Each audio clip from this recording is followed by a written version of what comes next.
Hello guys, for today's video guys, ito na yung part 2 ng video natin sa Diwal o Angel Wings sa Paco Beach ng Pulo Pandan. Yan guys, sabi ni Kuya, iikot niya daw kami sa pier ng Pulo Pandan dito sa Negros Occidental. Yan guys, malapit na kami sa pier ng Pulo Pandan. Yan, kita na yung paskrap. Ang paskrap na yan guys, biyahing Pulo Pandan to Guimaras. Paano nyo lang, Taguhoy! Linwell, Taguhoy, ako yun! Ayan o guys, ang dami ko tayo ngayon. Paano nyo, Linwell, Taguhoy, ako yun!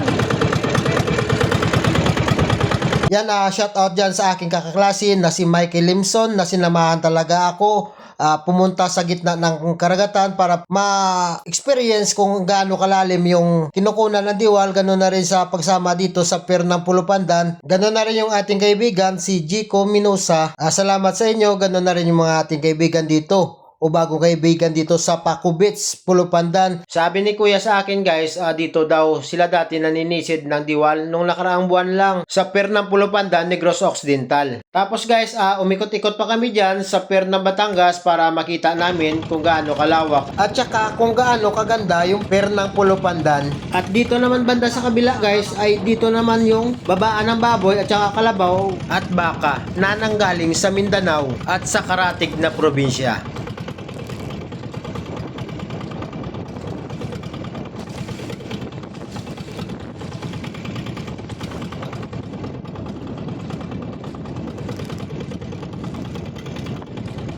Baboy baka? Oo, baboy baka.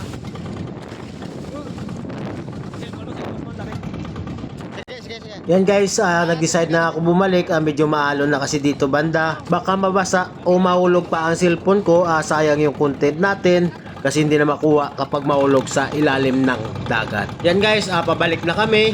Tapos guys, may kasabay tayo na pambot. Yan idol, mag-ingat rin kayo sa pag-uwi kasi medyo maalon na yung karagatan.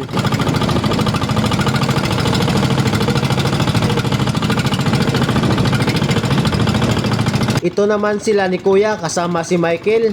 Sobrang bait nila guys. Maraming salamat sa inyo Kuya sa pagpasakay sa amin sa pambot nyo para makapunta sa sisiran ng Diwal at saka sa pier ng Pulo Pandan, Negros Occidental. Sa ulit, shout out sa inyo Kuya. Sa pangingisda o pagsisid ng Diwal, yan guys, nadaanan natin ulit ang sumisisid ng Diwal. Yan guys, balikan natin sila mamaya para mag-vlog na naman ulit doon.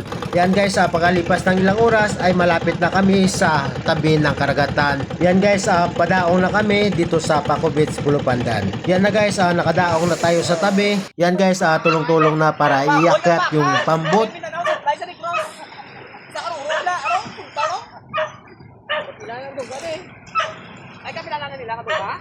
Yan guys, abangan nyo yung part 3 ng video.